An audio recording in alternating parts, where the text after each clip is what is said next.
Баршаңызға қайырлы күн. Өте дәмді бисквитті торттың рецептімен бөлісетін боламын.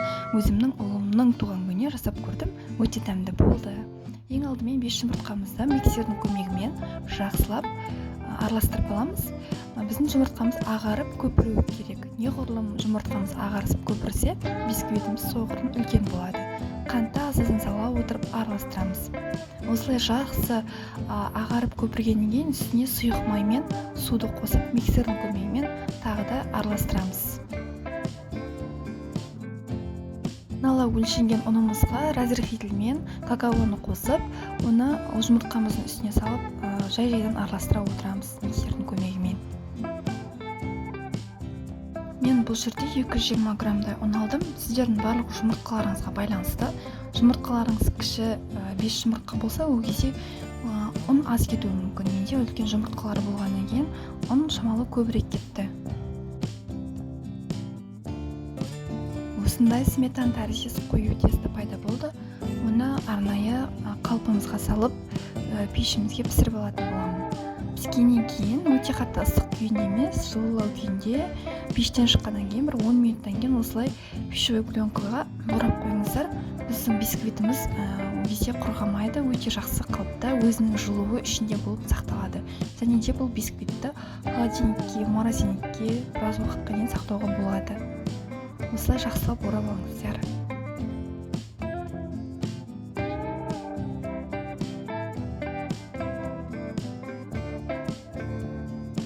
Келесі кезекте тортымыздың кремін дайындаймыз. Менде осындай 30% жоғары сливки. Бұл сливки өте қою сливки.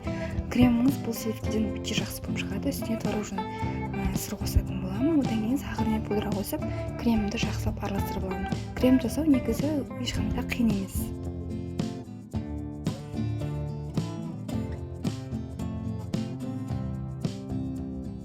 Көріп тұрғандарыңыздай бисквитімді мен 3-ке бөліп аламын.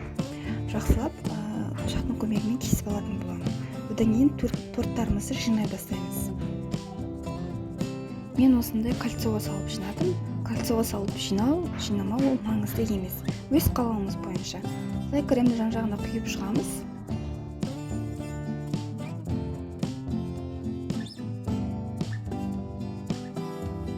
Кремді молынан құйғандарыңыз өте жақсы болады. Бисквитімізге ол бірден сіңіп кетеді, аз болса. Ортасына начинкасына банан және де миндаль жаңғақтарды осылай қостым. Өз қалауыңыз бойынша қандай зат, қандай жеміс қоссаңыз да өзіңіз білесіз. Одан кейін екінші листімізді бастаймыз. Оған да осылай жан-жағына кремді қосып алдым. Және де мен үстіне осындай клубниканы жақсылап езіп, жем жасап қостым. Клубника қоссаңыздар да, бүтіндей турап қоссаңыздар да болады. Одан кейін үшінші листімізді бетіне саламыз. Содан кейін қалған кремдерді осылай жан-жағына бетіне жағып шығамыз. Холодильникке кем жарты сағатқа саламыз. Одан кейін бізде сыртқы кремнің декоры, сары май және де творожный сыр, сахарный пудра осыларды жақсылап араластырып аламыз. Сары майымыз бөлме температурасында болуы қажет. Және де осы декорымызға мен көк түсті цвет қосқан болатынмын. Аз қосқан секілдімін, сондықтан да менің кремім жасыл болып кетті. Но ешнәрсе етпес деп, мен осы жасыл күйінде қабылдап, дәл осы түрде жасап көрейін деп шештім. Одан кейін тортымыздың бетін қаптайтын боламыз. Негізі жасалуы өте оңай болды, өзіме де өте қызықты процесс болды. Осы екінші рет жасап тұрған тортым. Балаларым өте мәз болып қалды. Негізі үйдің тортына ешнәрсе жетпейді, барлығы мақтап, осы тортымды жақсылап жеп алды. Тіпті ішінің өзі сондай керемет болды. Осындай айналасын өз қалауыңыз бойынша декор жасасаңыз болады. Өзімнің дүкендерден сатып алған осындай неше түрлі торттың бетіне қоятын заттарды қойып сәндедім. Өзіңіз білесіз, қандай затпен сәндесеңіздер де баршаңызға ас болсын. Менің каналыма тіркеліп, лайк басып кетуді ұмытпаңыздар, подписка жасап қойыңыздар. Қолдауларыңызға үлкен рахмет.